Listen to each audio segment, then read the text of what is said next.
आखिर इस शख्स को गोली मारकर अमेज़न जंगल में क्यों फेंक दिया गया? ये कहानी है एक ऐसे इंसान की जो अपने शौक के लिए अमेज़न जंगल में जाता है, लेकिन वहां मौत हर कदम पर उसका पीछा कर रही थी।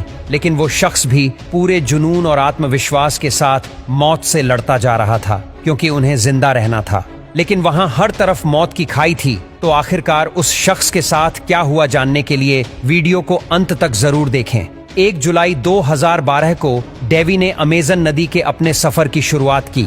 हर रोज वो 10 से 12 घंटे तक अपनी छोटी नाव को चलाकर लगातार आगे बढ़ते रहते थे। रात होने पर या तो वो बोट में ही सो जाते या फिर जंगल में अपना कैंप लगाकर बाहर रेस्ट करते और सुबह होते ही अपने सफर पर फिर से निकल पड़ते थे। इस दौरान उनका सामना अमेज़न नदी और जंगल के कई तरह के खतरनाक जीवों से भी हुआ, लेकिन इसके बावजूद अभी तक इनका ये सफर काफी शानदार चल रहा था। लेकिन सफर के 56वें दिन जब वो अपनी नाव को आगे बढ़ा रहे थे, तभी एक दूसरी बोट उसके आगे से तेजी से निकल कर गई, जिसमें 2 आदमी सवार थे। लेकिन कुछ ही दूर जाने के बाद ये बोट उनकी आंखों से ओझल हो गई। डेवी अभी इस बोट के गायब होने के बारे में सोच ही रहे थे कि तभी अचानक उनकी कमर पर एक तेज रफ्तार के साथ कोई नुकीली चीज जाकर टकराती है, मानो किसी ने उनकी पीठ में तेज रफ्तार के साथ कोई छुरा घोंक दिया हो। लेकिन ये कोई छुरा नहीं, बल्कि बंदूक से निकली हुई एक गोली थी।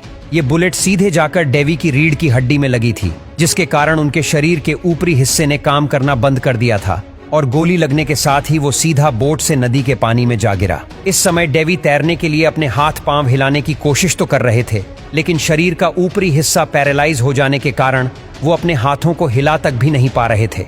शरीर के काम ना कर पाने के कारण वो सीधे नदी के तल से जा टकराए और नदी के तल से टकराने के साथ ही उनकी बॉडी में थोड़ी हलचल हुई और वो अपने पैरों को झटका देकर पानी में नीचे से ऊपर आने लगे। ऊपर आते ही उन्होंने अपना सिर पानी से बाहर निकालकर चारों तरफ देखा, लेकिन उन्हें वहां कोई भी नजर नहीं आया।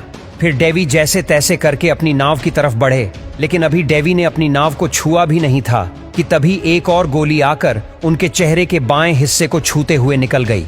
इस गोली के लगते ही डेवी एक बार फिर से अपने होशो हवास भूल गए, लेकिन फिर भी हिम्मत दिखाते हुए बड़ी ही मुश्किल के साथ अपने शरीर को घसीटते हुए वो नदी के किनारे पर पहुंच गए।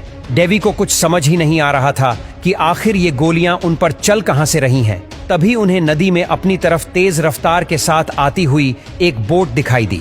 इस बोट के किनारे पर आते ही इसमें से एक शख्स नीचे उतरा और इस शख्स को देखते ही डेवी को सारी बात समझ में आ गई और उन्हें अपनी बड़ी गलती का एहसास भी हो गया, जो कि उन्होंने इस सफर के शुरू होने से पहले ही कर दी थी। दरअसल इस नदी में पाए जाने वाले खतरनाक जीवों से बचने के लिए तो इसने पूरी तैयारी कर ली थी, लेकिन वो अमेज़न नदी के खतरनाक लुटेरे को तो भूल ही गए थे।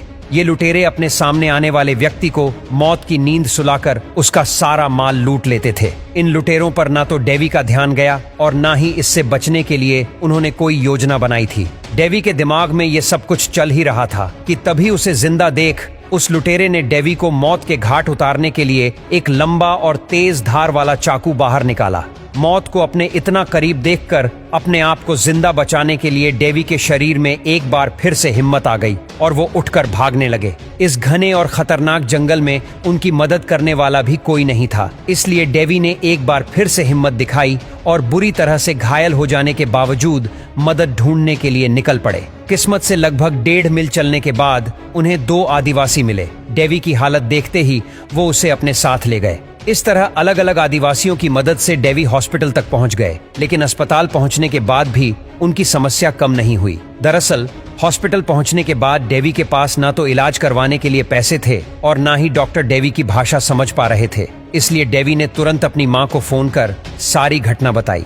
डेवी की मां ने समझदारी दिखाते हुए फेसबुक पर इस घटना को डालकर मदद की गुहार की। डेवी की मां का ये आइडिया काम कर गया और 2 लोग डेवी की मदद के लिए हॉस्पिटल पहुंचे। हॉस्पिटल पहुंचते ही उन लोगों ने पैसा जमा करवाया, जिसके बाद डॉक्टर ने डेवी की जांच शुरू की। डेवी के जख्म कितने गहरे थे, इसका अंदाजा आप इस बात से ही लगा सकते हैं कि उन्हें 12 दिनों तक आईसीयू में रहना पड़ा और करीब 1 महीना उन्हें अस्पताल में गुजरना पड़ा। लेकिन 1 महीने बाद जब डॉक्टर्स को लगा कि डेवी अब खतरे से बाहर है, तो उन्हें अस्पताल से डिस्चार्ज कर दिया गया।